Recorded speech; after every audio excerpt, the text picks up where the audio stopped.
Cypress, Katy, Spring, and Pearland. It's time to get warmed up for round 1 of the playoffs.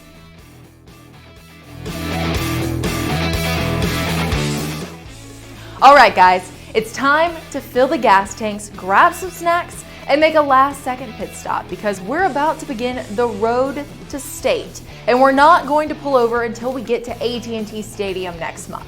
The playoff brackets are out and a number of first-round matchups jump off the page. Let's start in Class 6A Division I, where 2 upstart programs and potential sleepers have to square off in the first round. Seems unfair, right?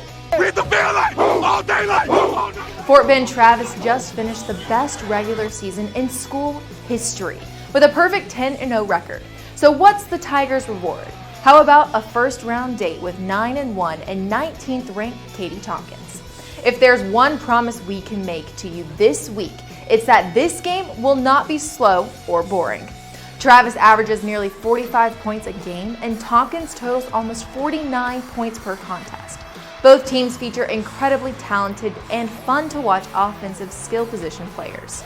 Travis's aerial attack is led by the quarterback-receiver duo of Eric Rodriguez and Parker Washington, while Tompkins can churn out yards on the ground with quarterback Jalen Milroe and running back RJ Smith as the primary weapons for the Falcons.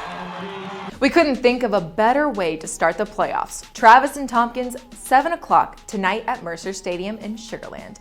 That's not the only matchup of teams between Districts 19 and 26A.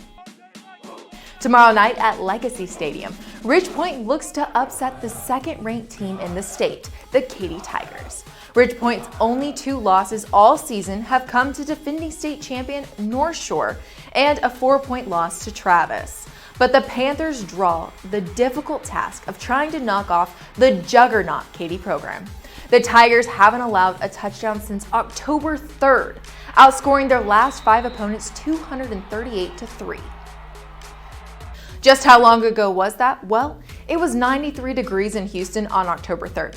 Yeah, it seems like almost a decade ago. Speaking of almost a decade ago, it's been 9 years since Pearland won its only state championship. Last year, Pearland entered the postseason undefeated with a 10-0 record, but Dickinson spoiled the Oilers' perfect season with a 49-21 win in the first round. Those 2 storied programs meet in the first round again this year. And this time around, it's the Gators who come in as the favorite. Dickinson is ranked 13th in the state, reeling off 8 consecutive wins since a Week 2 loss to number 3 Allen. The Oilers hope to become the spoilers this time around, and certainly remember that playoff loss to Dickinson last year. Pearland against Dickinson isn't the only intriguing first-round matchup between 23-6A and 24-6A schools. Clear Springs visits Pearland Dawson tomorrow night in another matchup of programs who are no strangers to playoff football.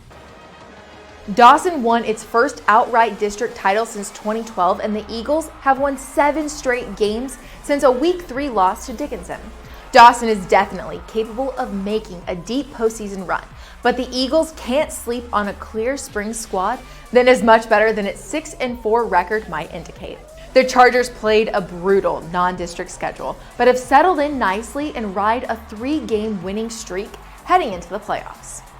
Dawson and Clear Springs could low-key be one of the best 6A games on the slate this weekend.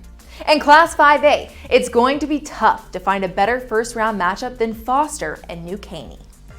New Caney just completed a perfect 10-0 regular season, and the Eagles are ranked 10th in the state in 5A Division I. Both the Eagles and Falcons feature high-flying offenses, with New Caney averaging better than 46 points per game, while Foster racks up more than 42 points a contest.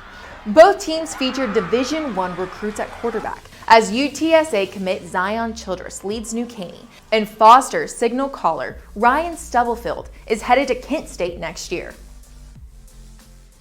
We're ready to begin this wild journey on the road to state, but before we do, we need to kick the extra point. Rice commit Play Wyatt had a huge tackle last weekend that made us all feel the heat.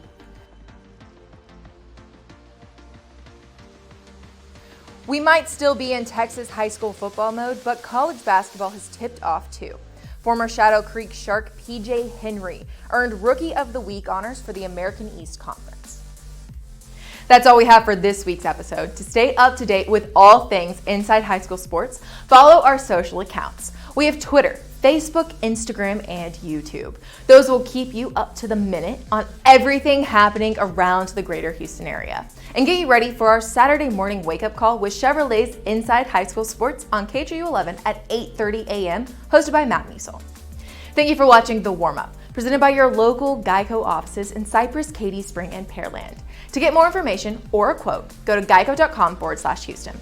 I'm Ashley Bullington, and I hope the last few minutes have gotten you warmed up for the playoffs. Playoffs? Don't talk about playoffs. You kidding me? Playoffs?